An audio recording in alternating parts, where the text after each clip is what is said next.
Hey there everyone, this is Samuel Johnson and welcome back to the Pokémon Film Perspectives. I hope you had a happy Halloween yesterday, because today we're going to be discussing the 17th animated film to be released as part of the Pokémon franchise, Genesect and the Legend Awakened. So, like with the previous films, I don't have any history with this movie prior to watching it on DVD. I might have seen an ad here and there, but don't quote me on that. As such, when I first saw this movie, went in blind.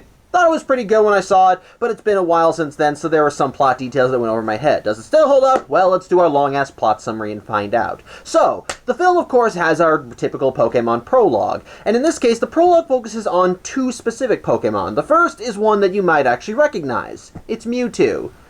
Although it's not the same Mewtwo that we've come to know. So, to start this plot summary off, I need to go on a tangent right away. So, I mentioned back in previous vlogs that the Pokemon films tend to have continuity be more of a suggestion rather than a rule, as what can be canon in one movie may not necessarily be canon for another movie. Now, that's not always the case, as some films do obviously have continuity between each other, like with the Diamond and Pearl movies, or likewise a lot of the films from Gen 3 that were corresponding to the Gen 3 seasons of the anime. Those films typically had continuity between them, but that's not the case for every Pokemon movie. And this is an example of that, because, well, this Mewtwo that we're seeing is not the same Mewtwo from movies past. And before you could say, well, why? Why would that be the case? Why would that be the case? I thought Mewtwo was supposed to be like a genetic anomaly. He was a clone of Mewtwo. Of course there's probably only one. Well, apparently someone, somewhere, saw something associated with Mewtwo, and they decided, we want to do that too. And the film outright confirms that this Mewtwo's history directly contradicts with the history of the Mewtwo we saw before. As while both Mewtwo's were created in labs, the Mewtwo that we see in this movie was not created in the same lab as the one from the previous movie. It still broke out of the lab, caused a lot of destruction, most likely resulted in a lot of people's deaths, but After that, it was not approached by Giovanni. It didn't end up developing a deep hatred towards humanity by being used and being told you're nothing more than a tool. No, rather, it ran away, and after getting caught in a storm, it wound up taking up shelter in a cave where it wound up befriending several wild Pokemon that wound up helping it and taking care, and basically took care of it until the storm passed and everyone left, thus allowing Mewtwo to see that there was beauty in the world, and thus basically stopped it from wanting to, go on a killing spree and kill everything that wasn't a clone. As such, this Mewtwo is a lot kinder and softer than the Mewtwo we know. Don't misunderstand. This Mewtwo still does not like humans. It still has a deep-seated resentment towards humanity because, well, it was obviously created to be used and abused. So there is still some animosity, but it doesn't consider all human beings are evil. It's just more like it has trust issues. Think of it like a stray kitten that doesn't want to get any closer to different people because it grew up feral and on the street, but the more that it gets to know someone, the more friendly it is towards someone. And that's sort of what Mewtwo is, as it basically as while it's not friends with humanity, it's not going to cause any problems either. And if it basically spends enough time with you, then it may end up growing to like you. And I'm just going to also say this right now. While I'm referring to Mewtwo as it right now, I'm probably going to use she, her pronouns for this Mewtwo, as unlike the last Mewtwo, this one's voice is more feminine. And again, I understand that Mewtwo is supposed to be like gender neutral, not supposed to be male or female. But again, considering that both Mewtwo seem to have voices that correspond with either he, him, or she, her pronouns, I'm just going to refer to them by those gender pronouns. There is going to be an exception later on, as there is a movie where we do see a Mewtwo that very much is gender neutral, but right now I'm just going to use she, her pronouns. So apologies in advance if I piss someone off. I probably deserve any flames you get, but that's just how I feel about this, and please give me a reason why I shouldn't in the comments, because I'm probably an idiot that needs to be educated on this shit. However, now, the thing is, I'm not against Mewtwo being I'm not against the idea of a separate version of Mewtwo existing.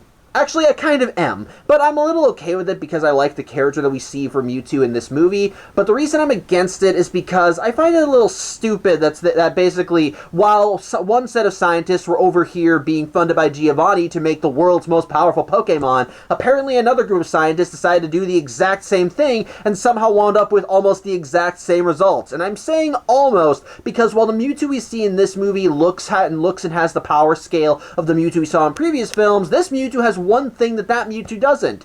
it can Mega Evolve. Yeah, that's a thing that was introduced in the Pokemon franchise at this point. Or at the very least, it was going to be introduced in the next generation. Basically, certain Pokemon have the ability to Mega Evolve. Although at this point in time, Mega Evolution wasn't something that was fully shown off in the franchise. As apparently in the anime, in order to create a Mega Evolution, you need like this stone or whatever it is. Again, I don't know what it's called. I didn't play those Pokemon games. They're on my list. Trust me, I just haven't played them. But for whatever reason, early on, the writers for the anime didn't fully understand Mega Evolution, so certain Pokemon could just do it on a whim. Which in this case, Mewtwo can. As in this movie, Mewtwo can shift into her Mega Evolved form, which honestly looks pretty damn cool. It's like a more compact version of her regular form, while also having a big poof for hair that's supposed to be like her tail. It's actually kind of cool. I dig it.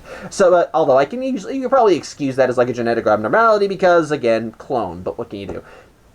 It's just, again, I find it just a little strange that this Mewtwo exists, considering that we already have the other Mewtwo, which means that either she was like a plan B, or these scientists probably found the notes of the scientists who created the original Mewtwo and just thought, hey, we can do that too. So, yeah, that's just kind of a weird nitpick for me. Well, not really a nitpick. I'm just kind of confused about it at all. So, yeah, I'm not really a big fan of that. Again, I don't hate Mewtwo in this movie because, again, I like what she does in the film and I like the purpose that she serves. It's just that there's a part of me that gets kind of annoyed that she exists at all, considering how continuity is. And I just find it super weird that while one Mewtwo is being created over here, an almost exact double was being made over here with two scientific teams that might not have even been in contact with each other. Or maybe they were and they just never explained it in the movie. I don't know. I don't care. It just feels weird to me. Whatever. Anyway, back to the long-ass plot summary. Like I said, we open up with Mewtwo as we see her flying through the skies and just testing the full limits of her power. Even seeing her try to fly beyond Earth's atmosphere and basically realizing she can't go any further because, well, even she has her limits. However, the other Pokemon that we check in on is the one that this movie is actually named for, a group of Pokemon called Genesect.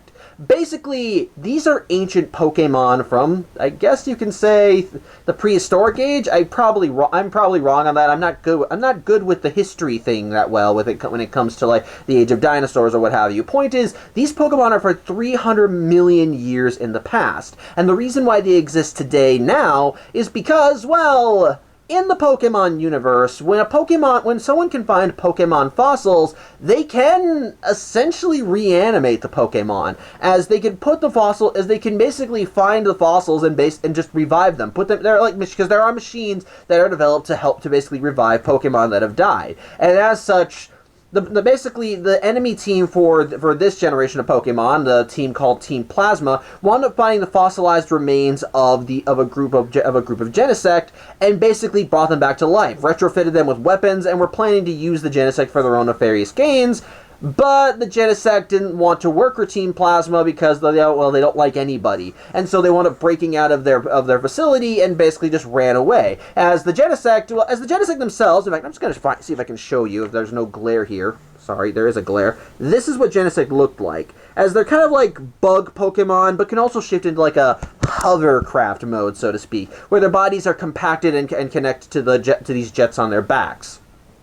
The one I just showed you on the cover, that's the lead Genesect, while the other four Genesect are all kind of gray and blackish in color, with the only way you can distinguish each of them beyond that being these marks on their backs that are different colors depending on which Genesect you see. And the thing is, where they're going, they're looking for their home. The thing is, these Genesect do remember having a home back in prehistoric times, but, well, a lot can happen in all those years that they were sleeping, and so the Genesect do try to follow the usual route back to their homes, but basically come up a diddly squat, as their home is no longer a lush green landscape like they remember, as their home used to be like this big rock formation in the middle of a large lake or pond or ocean, whatever, that was surrounded by this specific kind of lotus plant, which hold on, let me check the name.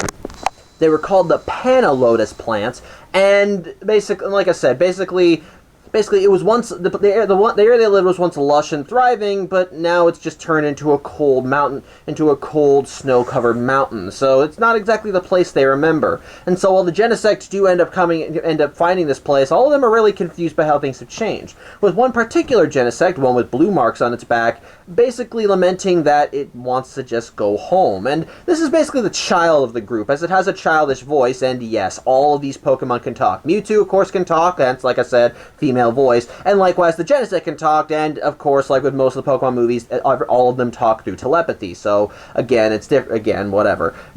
Basically, this Genesect is lamenting that it just wants to go home. And the thing is, after Mewtwo took her swan dive from space earlier, she wound up actually sensing this Genesect's cry for help, and so she kind of naturally zeroed in on it. However, after this Genesect basically cries out for home, well, they call it an avalanche is caused. I think it's caused because Genesect Blue, as I'm going to call it, does almost slip off the mountain, resulting in the other Genesect having to save it. But basically it causes a landslide of snow and rocks that almost crush the Genesect. And while their leader, the red Genesect, tries to keep him in place, well, it's too much even for him. Thankfully, Mewtwo arrives on the scene, and this is where we see another ability of her Mega Evolved form, as when she shifts into it, she can actually move so fast that everything slows down to a crawl. It's almost like she freezes time. It's awesome. Unfortunately, though, even with this speed, she can't grab all the Genesect at once. As she can grab the majority of the group, but the red Genesect is too close to the landslide for her to save. So, as such, she has to grab whoever she can and run. So, she is able to save the other Genesect, while the red Genesect is caught in the landslide. But once she gets them all to a safe distance, Mewtwo basically wants to know who these Pokemon are. And as such, through her psychic power, she's able to tap into the mind of Genesect Blue, and she's able to figure out that this is the Genesect that called for her, and she's able to figure out what their history is, which Mewtwo ends up sympathizing with because, well, she was made in the lab too, for the purposes of evil men, so she can kind of understand, so she kind of sympathizes with these Genesect, and even wants to help them. Unfortunately, though, the red Genesect wound up surviving the landslide, which wouldn't be a bad thing in and of itself, except the thing is, the red Genesect is an asshole. Yeah, that's kind of the thing with the red Genesect. He is very much an asshole. The thing is, the Genesect are afraid of everybody. They see anyone that isn't them as an enemy, mostly because, well, the world is very different from when they died, basically. So they're basically pretty much woken up in a brand new world where everything is strange and foreign to them, and they're scared, upset, and they just want to find their way home. But the one who is the most aggressive about not wanting to be a part of anything is the leader of the Genesect, the red Genesect. As when he sees Mewtwo, he immediately opens fire on Mewtwo, orders her to get away from the other Genesect, and then after it asks what the hell happened, Mewtwo does explain that they've been gone for over 300 million years. But when she tells the Genesect to come with her so she can help them find a new home, the red Genesect just tells her, "Don't give me orders," and then opens fire on her, with the other Genesect helping out because they all share this sort of mental link with the red Genesect, so that when he orders them to do something, they just do it, no questions asked. And so they all open fire on Mewtwo, forcing her to flee before they all fly away because, well, this mountain's a bust, they need to find a new home. As such, Mewtwo does feel sorry for the Genesect, especially since, well, she has a family and they're all alone, but eventually the Genesect do seem to find a new home as they cross the ocean and do see a city that, when they get closer to it, does sort of resemble the rock bed or rocks or whatever that their home used to be. And as such, they go into the city, which is where we check back in with Ash and Co, as they are also in the same city. Well, particularly, they're in a park area for the city. As started around the city are these park areas that are so lush and green that you can mistake them for forests. And with Ash and Co walking around smack dab in the one in the middle. But part of the reason why they're there is because the city is opening up this brand new area of the park, a domed off biome that's supposed to basically be an area for all types of Pokemon. It's called the Pokemon Hills. And, well, before it opens to the public, Ash and Co are offered a free tour of the place, with their tour guide being a man named Eric. As such, Ash and Co. are invited into the Pokemon Hills, and they see all the Pokemon running around in all these different areas of the hills, and, well, they even call their Pokemon to go play with them, which leads to the opening credits song for this movie. It's a fine song. I like it. And of course, as hell, even as it's all going down, Ash and Pikachu even befriend one of the local Pokemon there. A Pokemon called... Excuse me one second, I knew the name and I'm blanking on it. Sableye. It was a Pokemon called Sableye. This kind of gremlin-like Pokemon with jewels for eyes. It's actually pretty cool. But either way, Ash and Pikachu befriend this Pokemon during the montage, and then as the montage comes to a close and Ash and Co. continue their tour of the hills, well, guess what? Ash and Co. are directed towards a hedge maze, and Ash being Ash, he wants to try it out. And as such, Pikachu, and Sableye end up running into the hedge maze and pretty much just have fun until eventually Ash and Pikachu end up in front of a pond. And of course, they're enjoying it, loving it, having fun, just running around, enjoying the festivities, until Pikachu notices something. Pikachu notices one of the Genesect, specifically Genesect Blue, as it was flying around the area and then eventually just kind of settled by the pond.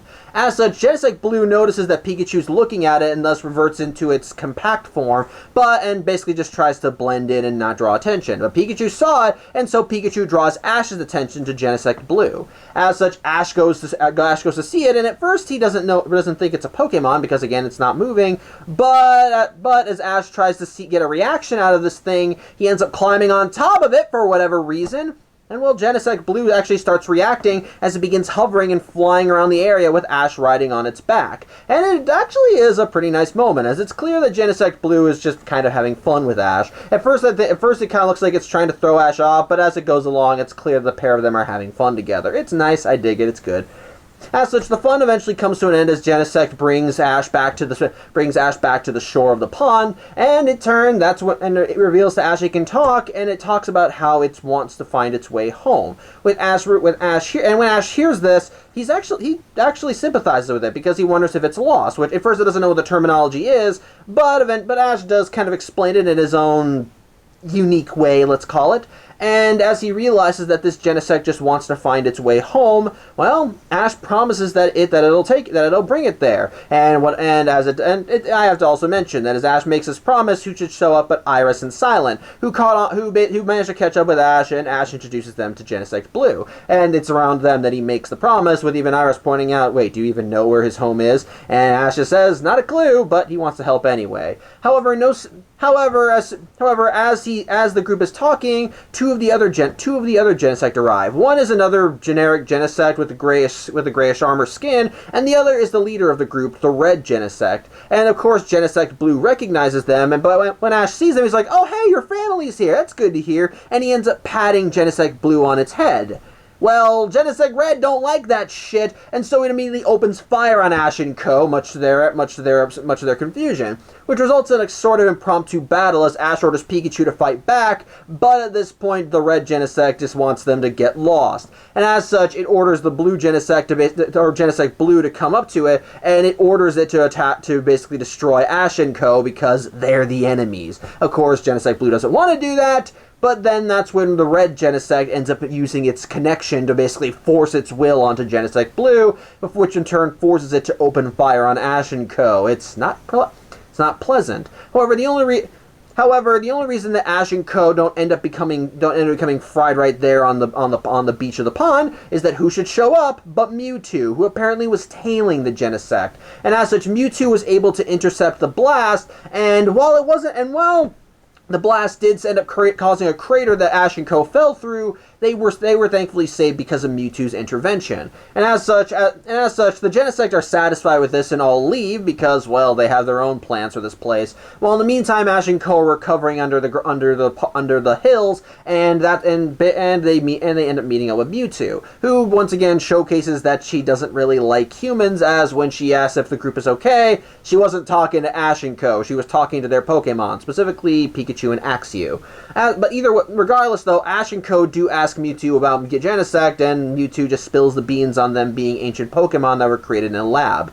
As such, Mewtwo then leaves to go do I don't know, standing on buildings stuff, I guess. And as such, Ash and Co. have to end up getting out of the crater because, well, in the battle with the Genesect earlier, Pikachu took a bit of damage and needs medical attention. And as such, Ash and Co. are able to bring Pikachu back to a local Pokemon Center in the park area. And as such, they report to Eric and the local Nurse Joy about what they saw. However, as they're talking about it, Ash notices a poster on the wall of the Pokemon Center, and it's a poster for a park called Absentia. And the thing is, Absentia bears a very striking resemblance to the place the Genesect used to call home. It's even full of those same lotus flowers that the Genesect saw in their own homes. And the thing is, a lot of those same lotus flowers are moved from Absentia to the Pokemon Hills.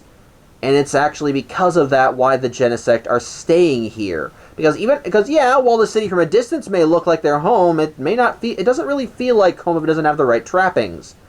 But the thing is, Pokemon Hills does have the right trappings. As located in some of the in the ponds and bodies of water, there are some of those Pana Lotuses.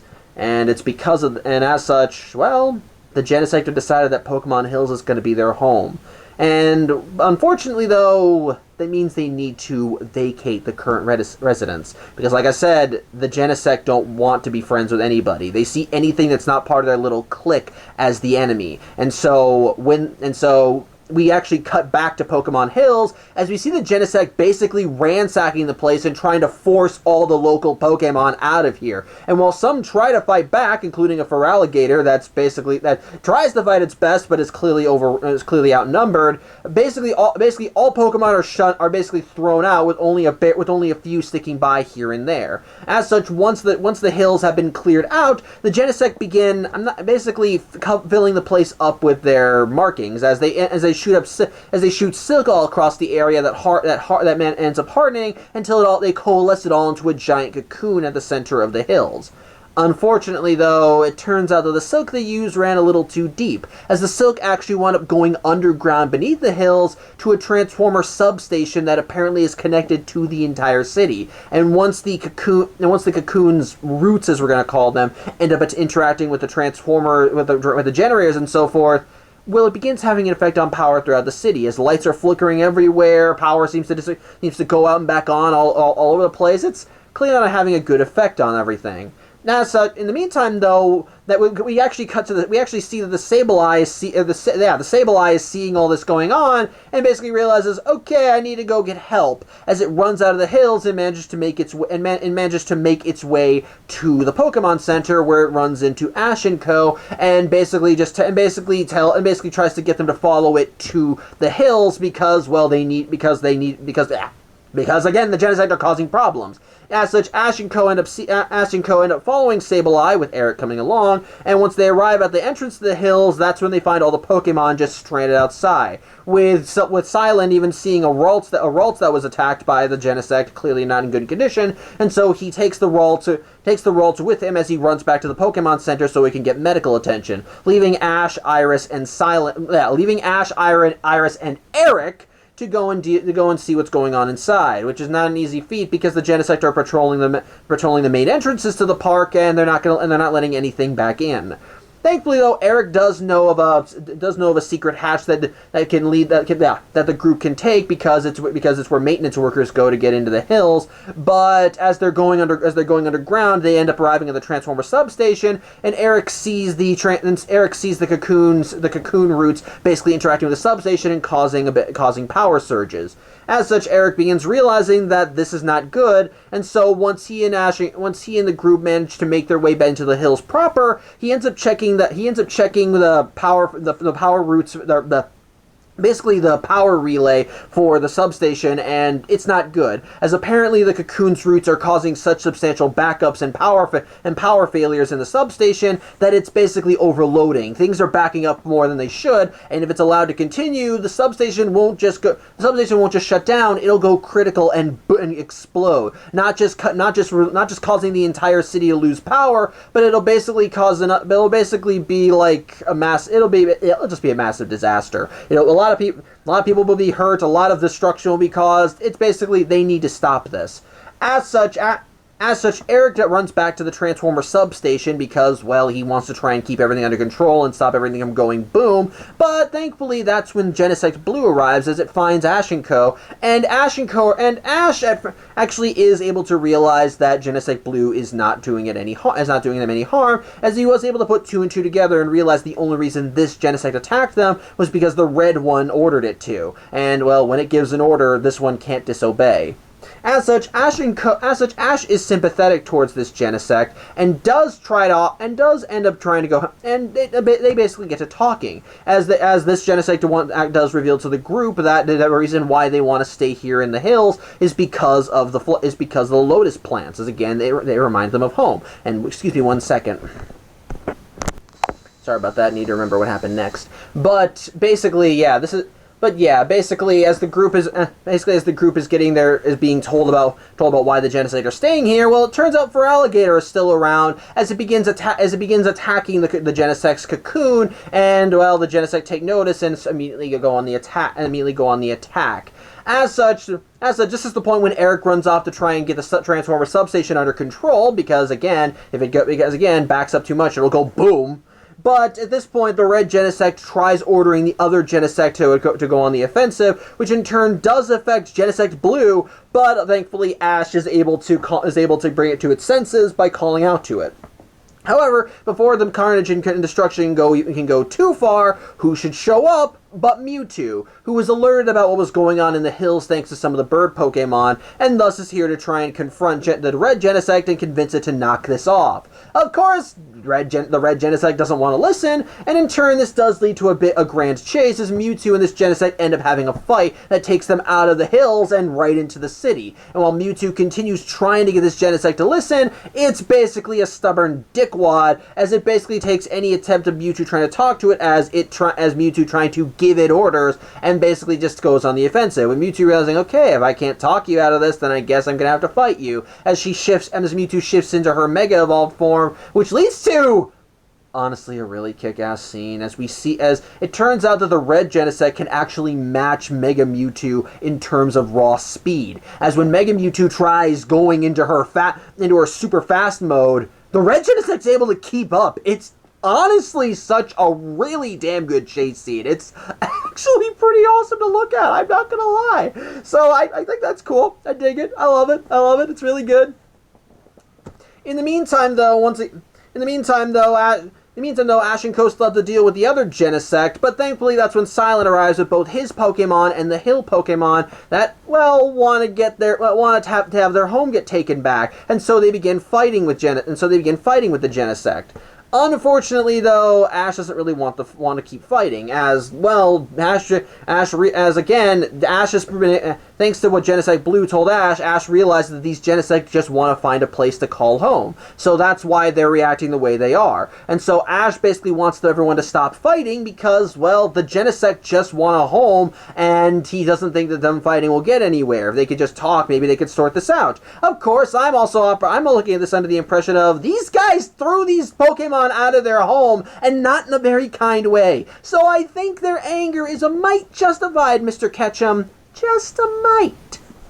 However, even then, that's not doing so well, as while the Pokemon do end up doing their best to try and fight back against the Genesect, it's still not helping. Things are still not going in their favor. And while Genesect Blue tries to get everyone to calm down, well, the local Pokemon don't really want to listen to it either, because, well, it's a Genesect. These things look at these Pokemon and think, hey, you stole our home, back off. And so they even attack Genesect Blue. Regardless, though, the red Genesect is able to use its connection to connect with the other Genesect, sans Blue, that's been able to at least throw him off a bit. And so the other Genesect begin coordinating more as they try to annihilate their enemies, so to speak. And it does lead to the fights getting even more and more grand. However, this is what However, as the fighting is actually turning against the other Genesect, as the hill Pokemon actually begin outnumbering them and manage to back them into a corner, the red Genesect arrives and basically uses its connection to get the remaining Genesect into formation, and it manages to turn the tide of battle back in their favor despite their lack of numbers. And so, as such, they try to wipe out the remaining Pokemon, but Ash tries getting in between the blasts, telling them they need to stop this. Of course, they're not going to, and so they plan to blast Ash. But that results in Genesect Blue diving in front of Ash and taking the hit, severely injuring it. Not killing it, but at least hurting it enough that it gets knocked out for a while, which Ash is actually horrified by, and at first it looks like it does die because its eyes, which are usually glowing, just suddenly go black, so that's not fun.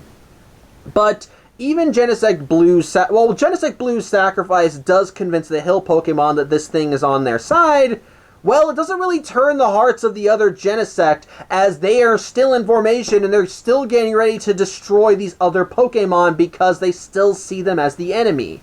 But, once again, Mewtwo does manage to arrive and intercept another one of their blasts where they can make contact, and so Mewtwo decides that if these Genesect are just going to keep being the assholes they are, then Mewtwo really does need to take a stand against them, as Mewtwo gets ready to go on the offensive and even tells the Genesect, stand down or I'll have to defeat you, with the red Genesect pretty much just telling her, you'll try and you'll fail.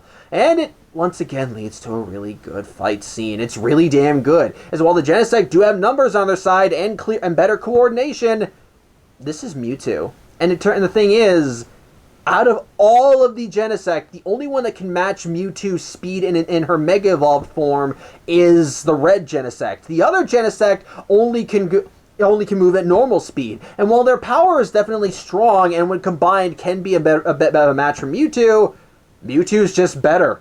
And I love how they showcase that. As well, they do get them. As the battle is not one-sided, as Mewtwo is still able to get a few hits. But at one point, the red Genesect tries baiting Mewtwo into chasing it, and thus, when Mewtwo chases it, it tries to lead Mewtwo into an ambush. Once Mewtwo's in position, the other three Genesect end up shooting her with their Silk to try and trap her. And what does she do? Rather than getting trapped, she just drags them along with her until she fucking throws them right into a platform. It's actually pretty damn awesome.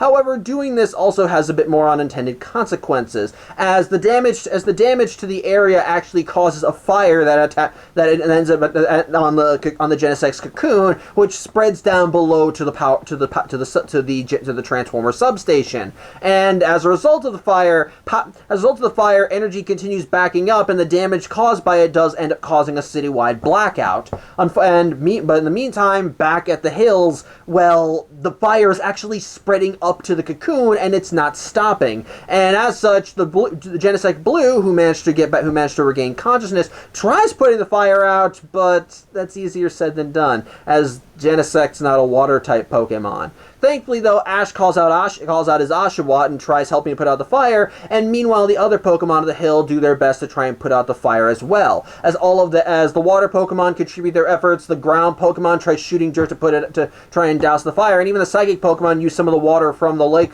from the ponds, and just funnel it up to try and take out the water. And it's through this that the other Genesect do end up realizing that these Pokemon are on the up and up, and these Pokemon that are now beginning to feel more sympathy for the Genesect, especially when the blue one tried to sacrifice itself to save Ash, do end up helping them when they're surrounded by the fire. So this convinces the other Genesect that these Pokemon may not be their enemies like their leader says they are. Unfortunately, though, their leader is still too occupied with Mewtwo, as throughout this entire thing, Genesect and Mewtwo have been having their fight like in the upper levels of the dome part of the hill, and so eventually they slow down enough for them to get ready to mount attacks against each other. But at this point, Ash manages to make his way to the top, and pretty much tries to pull what he did in the first Pokemon movie and gets in the way of both of their attacks, trying to convince both of them to knock this shit off. Mewtwo orders Ash to step aside, but Ash is not leaving. After all, the Genesect just want to find a place to call home. And the thing is, they may be acting hostile, but that hostility comes from being in an unfamiliar territory and just wanting to find a place to belong. And ultimately, Ash even tells Mewtwo that, regardless of how they were created, they do belong in this world, and everybody wants a place they can call home.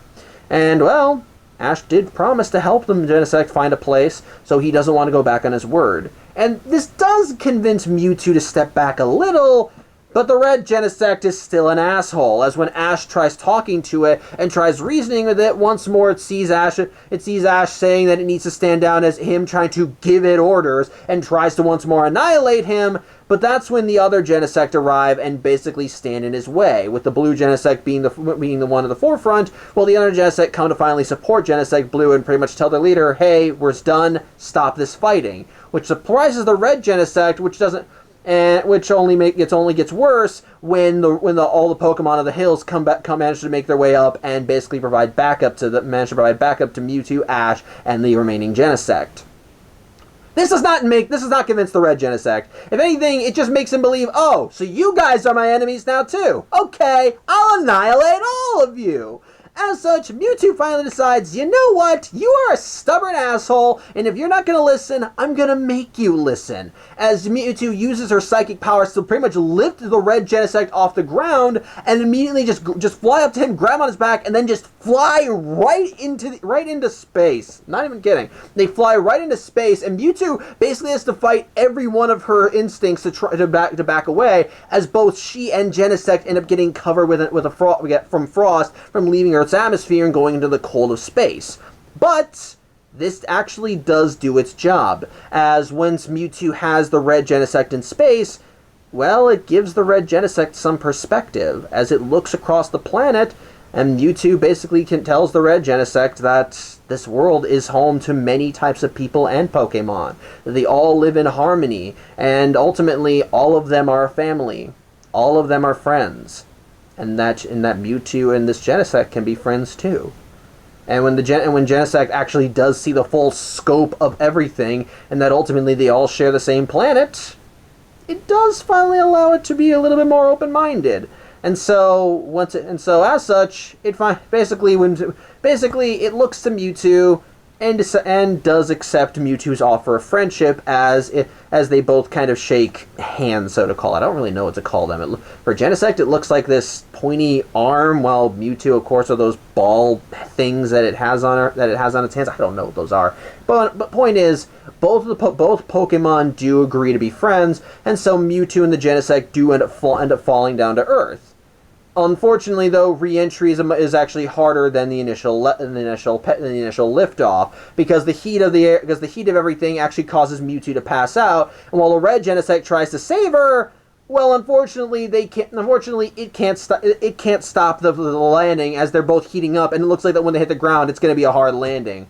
Thankfully, though, the red Genesect is able to connect with the other Genesect and tell them, hey, we're crashing, we need help. And so the Genesect all go out to try and help their leader, and to try and offer some more backup, Ash and Iris end up sending out some of their dragon Pokemon, with Iris sending out a Dragonite, and Ash sending out Charizard. Yeah, apparently at some point in Black and White, Ash got Charizard back. Don't ask me if it's the same Charizard. I think it is, but don't quote me on that. But either way, the Genesect and the two dragon Pokemon do try to slow down their fall, but unfortunately, they only are able to do so much. The Genesect try creating a silk net to catch Mewtwo and their leader, but it doesn't really do much. And while Charizard and Dragonite do try to hold Mewtwo and the red Genesect back, again, all they can do is slow it down a little. They're still moving too fast, and if they hit the earth, it's going to hurt.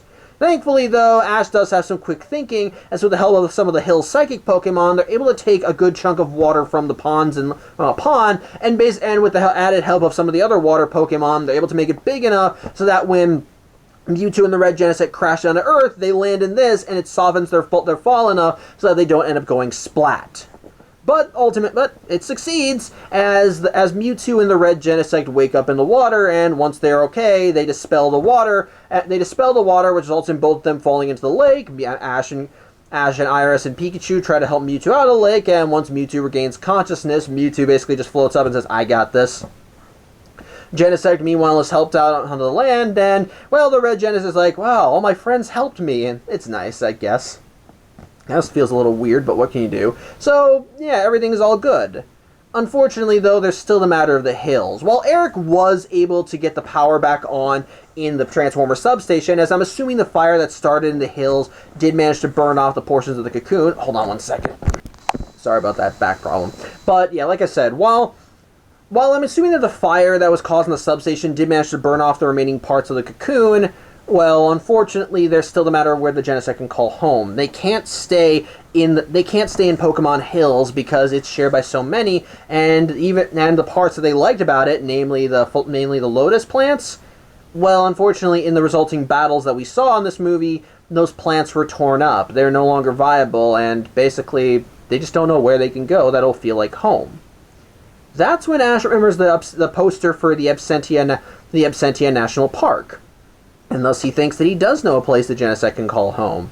And sure enough, we cut to later as we see that Eric has taken Ash and Co. to a drive to the Absentia Park, and sure enough, the Genesect do like this place, as it's very much like their original home, and they've already begun making a cocoon. And so, As such, the Genesect Blue does end up thanking Ash and Co. for helping them find this place, as it likes this place and they can call it home. The other Genesect are clearly flying around having fun, and so clearly everything's going well. And as such, from there, Mewtwo arrives on the scene, once more actually does thank Ash for helping the Genesect, says that she's glad that she met Ash, and after that it flies away to go do God knows what. And from there, that's where the film ends. As we get to our usual credit scenes, as we see everyone just in their happily ever afters. We see Ash and Co. riding with Eric up to a fork in the road, with them going one way and Eric going to another, which obviously goes back to the city. We see Eric back in his day job, doing his own thing, as he's leading tourists through Pokemon Hills, which have been restored after the cocoon was gotten rid of.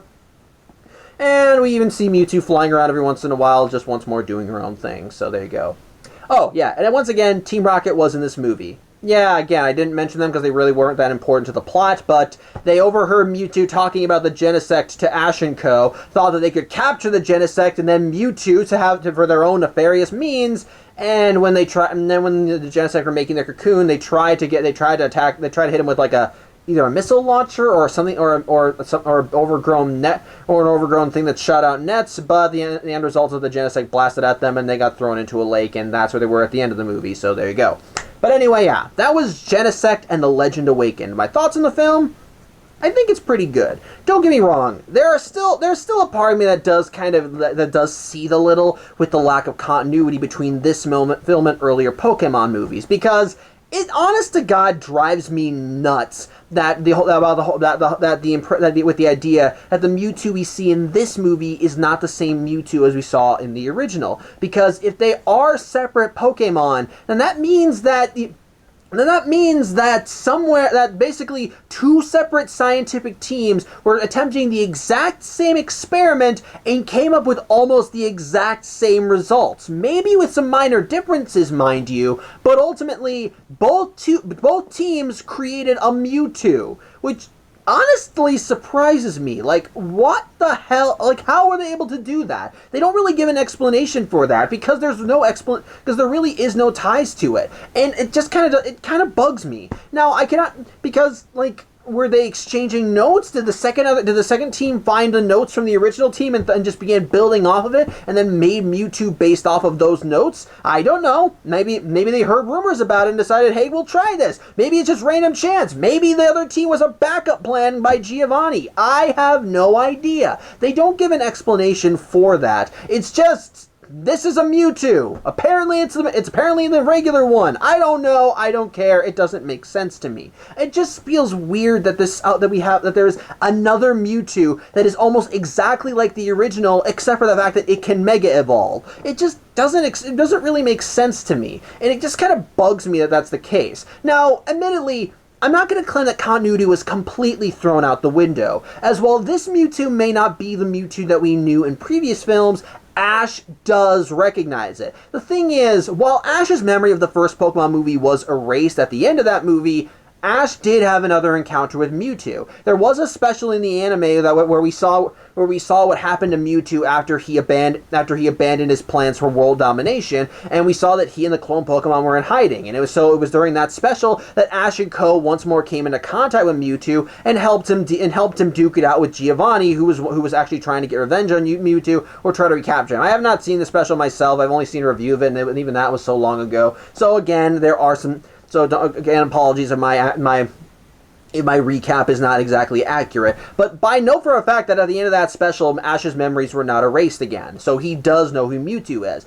And there are a couple times in this film that do show that Ash recognizes Mewtwo, which does make sense. They just never give a full I encountered Mewtwo before from Ash in this film, so there's no recognition in that regard. So I at least like that. Some hints that Ash does recognize Mewtwo, even if this isn't the same Mewtwo that he encountered before. It's just, again, it feels like too much of a coincidence that we have a second Mewtwo that is almost an exact double for one that we met previous. So that is sort of a thing for me. I will call that an annoying problem. With that said, though, that doesn't really ruin the movie for me. I will say this: while I question this Mewtwo's existence, I actually do like her character. Like I said, while she has enough in common with the Mewtwo we saw before to immediately be recognizable, this Mewtwo did not go through the same things the original did. To compare their histories, like I said, both Mewtwo's were created by teams of scientists for their own ends. And both of them wound up basically breaking out of their confines and went on the run. Both of them developing a dislike for humanity. But the difference between them is that one Mewtwo was further exploited, which in turn deepened his hatred of humanity, while one Mewtwo ran away and was shown kindness. Now, I'm not saying. Now, the thing is that kindness did not come from people. But the thing is, it came from Pokemon. If we go back to looking at the original Mewtwo, he hated everybody. He hated humans. He hated Pokemon. He pretty much thought that the entire world was just basically a shithole that needed to be destroyed. As he saw humanity as nothing more than exploitive dickwads who basically will take control of anything that they don't want, that will give them even a modicum of power. And he saw any Pokemon who would willingly align themselves with humanity as inferior, weak, and just stupid. Hence why he wanted to replace all Pokemon with his superior clones. So there were as that was all a symptom of his unhealthy hatred towards everyone. But that hatred was cultivated because this Mewtwo was shown nothing but tragedy. He was grown in a lab and treated like an experiment. He was exploited by a man who he thought he could trust, and then and if we go with the original Japanese version of the movie, even before Mewtwo was born, he made friends with clones of Charmander, Bulbasaur, Squirtle, and a young girl, and then watched all of them die while he lived. This Mewtwo went through quite a bit of trauma, and of course, that trauma manifests into the psychotic behavior that we saw in the first movie. Now, ultimately, he got over that trauma as he was actually shown genuine human kindness and realized that, hey, maybe I am wrong, and when I think that all people are assholes, but even then, even then, we do know what caused it. Well, likewise, though, with this Mewtwo, she was also treated as an experiment, and when she tried to break out, there was a big fight that most likely resulted in the death of the scientist that created her. But the thing is, when she ran away, she wasn't confronted by people who tried to exploit her. She wasn't confronted by people who basically saw her as a means to an end. She encountered fellow Pokemon, and they showed her kindness. They were actually friends to her, and that in turn allowed Mewtwo a sense of empathy. It's the reason why, while Mewtwo doesn't like humans, why Mewtwo doesn't see humans as her enemies.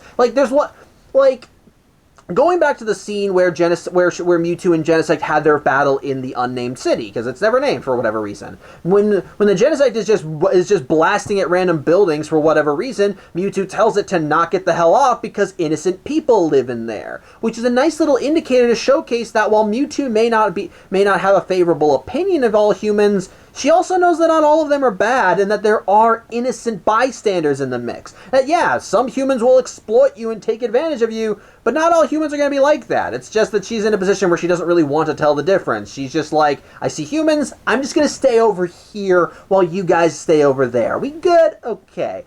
So I do like that. But that's again part of why I like the difference in their demeanors. It's why Mewtwo is more friendly with other Pokemon. It's why Mewtwo doesn't give a shit that some Pokemon partner themselves with humans. She knows that some humans are good, and even if she doesn't want to get to know those humans, as she basically acted cold to Ash and Co. when she saved saved them from the Genesect earlier in the movie. At the same time, she doesn't have a beef with them either. Yeah, some humans are definitely going to earn her ire, but some of them, she's basically just going to go, whatever, and just leave them be. Most likely even helping them if the need arises. Which I like. I like that. I like seeing that change in her demeanor. And it in turn allows her to be a kind of interesting protagonist in the movie. She's not the primary protagonist. Of course, that honor still goes to Ash & Co., but she is the one that clashes with the Genesect the most often in this movie, as Mewtwo does feel a tinge of sympathy for the Genesect because of their shared origins. Yeah, they weren't created by the same people. I think I don't know. Team Plasma could have been the ones that created her, but don't quote me on that. They never showed any of their team's logo in her flashbacks.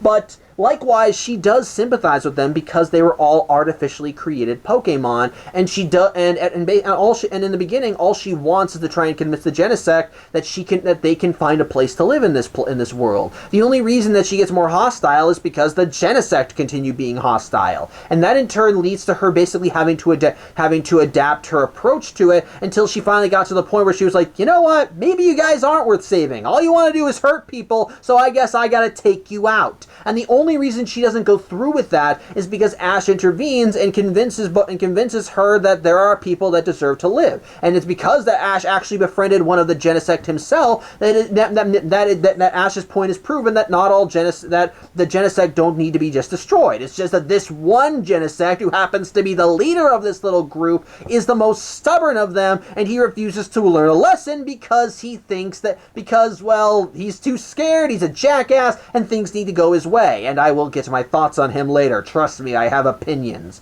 So I do and I like that. And I like that when Mewtwo is shown that people are banding together to even side with the remaining Genesect, she is the one that has to basically hammer the final nail into the coffin, as she realizes the red Genesect is not going to be convinced with words, and so she decides, fine, then I'm going to need to force the issue a little, as she brings it into space and allows it the perspective to realize, oh, maybe we all don't need to be enemies. And I like that. I genuinely like that. And it's a nice little mini arc for her. As by the end of the film, I don't think her opinion on humanity has changed that much, especially when Ash and Iris tried helping her out of the water, and she still was like, oh no, I got this, and didn't even thank them for helping her. But by the end, she did still at least have a favorable opinion of Ash & Co., since Ash did keep his word about wanting to help the Genesect find a new home, and if it wasn't for him, then things could have gotten uglier. So I do at least like that. So it is sort of a nice little mini arc with her, as she's the one that directly opposed the Genesect, tries to help them, and eventually decides maybe they need to be destroyed, but thanks to Ash's intervention, she was able to convince that she can hold back a little, and does ultimately bring everything together, as she convinces the final Genesect to give up its hatred, its xenophobia for everything else. So I like that. So I do actually think it's good. I like seeing this version of Mewtwo as a supporting character. I may question why the hell she exists, but as a character, I think she's enjoyable, and I do like seeing this, and I do like seeing her go through the movie as she fights the Genesect and ultimately helps them to calm down and see that they don't need to fight everyone in order to survive. So I like that. On the flip side, though, we also have the Genesect themselves. Now the thing is, I actually like the stuff with Genesect Blue, and I'm calling it Genesect Blue because the marking is on its back. I just want to reiterate that. I like the stuff with that one because it's a child. Genesect Blue is a child. This thing is a scared, lost child that woke up in a world that is completely different from the one that it died in. All it wants is to find its way home, but it doesn't know where home is, because home is non-existent. It just wants to find a place to fit in, and it's only going along with the other Genesect because that's all it knows. It's just scared, confused, and doesn't really know who to trust. And the first time that it begins openly trusting people is when it meets Ash, who is nothing but friendly towards it. And that in turn is what allows it to start realizing that this world is not the same world that it was in before. Likewise, though, the red Genesect is a giant prick. Yeah, I'm not even going to mince words on this. Just like how I didn't like Damon in the Victini movies, I do not like this red asshole. He is basically just a jerk in the highest sense. I feel like they were trying to give him a few shades of gray, much like they did with Damon, But much like with Damon, this guy very much comes out looking more like an asshole than anything else. Because he is stubborn, he is angry, he doesn't listen to any form of reason, and while they try to showcase him as caring for his clan, so to speak, with the scene earlier where all the Genesect helped Genesect Blue from falling off of a cliff, well, that earlier goodwill goes right out the fucking window when every other scene with this red asshole has him forcing the Genesect to do what he wants. When he and one of the other Genesect find Ash hanging out with Genesect Blue, he immediately forces Genesect Blue to attack Ash and Co. And it's clear it doesn't want to, but when the red Genesect sees it resisting, it instead forces its will on it more and just says, "Go on, do it, destroy them, they're the enemy," and blah, blah, blah. And that's the moment that I kind of grew to just hate this prick. And throughout the entire movie, up until his redemption, when Mewtwo brings him into space, he's just completely stubborn. He refuses to listen to anybody. He refuses to listen to any words. He basically is just like, "No, I'm right. You're all wrong. You're all the enemies. You need to be destroyed." It's like, god damn, what's it gonna take to get in that thick skull of yours? Even when the other Genesect end up turning against him and say, "Look, maybe we were wrong and these people are all good," his response isn't, "Oh, I'm in the minority on this. Maybe I'm wrong." His response is, "Okay, then you're the enemies too. Time to blast ya." This guy is just an asshole, and it makes him annoying to watch in the movie. Oh, he's just like, he doesn't listen to anybody, and it takes literally forcing the issue down his throat to finally make him wake up and realize, oh, maybe I was kind of a prick here. It's annoying to me, and it doesn't make him for a layered villain. In fact, if anything, it makes his heel face turn at the very end of the movie feel forced. Because while I can kind of understand him having a moment of clarity and realizing that maybe what he's doing is wrong, the fact that by the end of the movie he's like, "Oh, we're all friends now, despite the fact that I tried attacking and killing all of you earlier," what's the turnaround there? I get they imply the Genesect are pretty simple-minded, that they don't really that things are not as complex for them as they are, which would explain their black and white mentalities. But at the same time, it just feels very forced when you have such a xenophobic and fear-mongering jackass like this guy as your main villain, and then by the end have him just go, "We all good," just because he saw the Earth. I understand that would give him perspective, and I do think that would be the start of his redemption.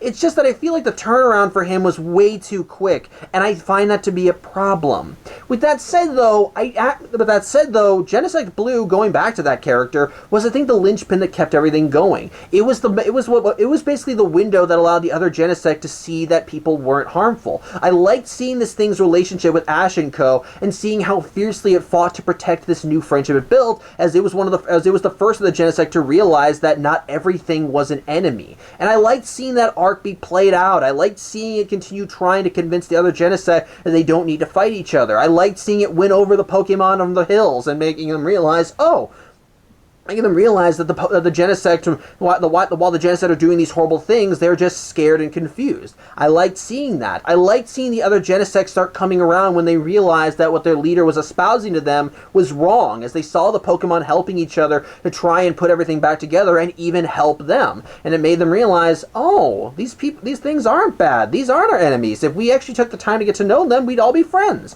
I liked that. I liked seeing that arc. It's just that when you have to constantly be putting up with the red jackass throughout this whole film, it just gets annoying. It just gets aggravating. So I will consider that a problem.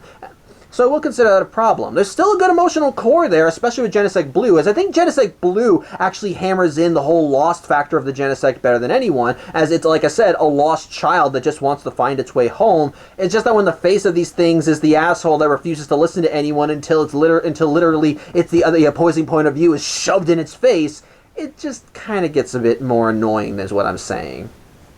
But again, those things have fault. Again, that has a fault, but it's not horrible. Like I said, Genesect Blue's arc is, I think, what saves it. Again, on top of that, though, I think another thing that definitely keeps the movie likable for me, the action. Oh shit, the action is so goddamn good. It is like so fucking awesome. Every battle involving the Genesect versus Mewtwo is such a glory to behold. It is so, they're fast-paced, they're fun, all flashy, grand, spectacular. All of them are just a spectacle for the eyes. And whenever I saw the fight scenes, I was like, God damn, this is so damn cool. It was just a lot of fun. I dug it. I definitely enjoyed them whenever I saw them. So that again was a nice thing for me. So I know I'm trying to think of other things about this movie that I liked, but I think when it comes down to it, the main core of why I think this movie is good is the mini character arc with Mewtwo, Mewtwo's character, and the stuff with Genesect Blue and the other Genesect, because I honestly liked their story. I liked seeing them grow. I liked the stuff. I liked Ash's connection with the Blue Genesect and how that friendship allowed it to see other perspectives. I liked seeing this Genesect basically learning to overcome its xenophobia and prejudice by befriending other people, and I thought that was sweet. And by the end of the film, when the Genesect did find a new home in the Absentia National Park, I actually was happy for them. It was nice seeing them flying around there. It was nice seeing them finding a place where they belong in this new world. Yeah, things may be different, but it's similar enough to the world they left behind that they're able to adapt and get used to it. I like that. I like seeing that. It's sweet, and it's sweet. It's sweet, and I think it does feel a little earned considering how hard this Genesect went to try and convince its friends that everybody else is okay, and then likewise with all the struggle and strife they went through just to find a place to call home. I think it was nice. I liked it. So in that regard, I liked that. So. But like again, the things that for me the faults mostly lie in that the main face of the group, namely the Red Genesect, I think it's just a dumbass of a villain, and his heel face turn I think just felt forced. And while I did like Mewtwo's character, I just question the continuity errors in her existence. There are too many questions surrounding her that are not answered properly in this movie, and I do consider that a problem. And likewise, I guess you could also say that possibly Likewise, again, you could also say that possibly the whole Ash being in turmoil about the hill Pokemon fighting the Genesect felt a little forced because, again, these things have been nothing but hostile towards the other Pokemon. It makes sense why they'd be wanting to fight them, so I don't know. No, for me though, I think the film is just enjoyable. It's pretty good overall. The heart of the film is mostly Ash's relationship with Genesect Blue and him trying to help it try and find a way home, and how their friendship allows Genesect to open up to him, allow it to convince other Pokemon that it's on the up and up, which in turn convinces the other Genesect. It's actually a nice time. And likewise, the stuff with Mewtwo sympathizing with the Genesect and doing her best to try and convince them to stand down, while also having to fight them when necessary, I thought was nice. And likewise, the fact that she was the one that got the final nail in the coffin of convincing the Genesect that they didn't have to fight the world in order to be happy was, I think, a nice turnaround that ultimately I think made for an enjoyable movie. Not a great movie by any means, as I think the film still has as I feel like the flaws I mentioned do hold it back a little bit, but not enough for me to say it's a bad movie. I think overall it is enjoyable. It has plenty of good emotional heart, great action, some great character moments and connections, and all these things I think come together to make, honestly, a rather enjoyable and emotional movie. So, yeah, I think that's really all I have to say.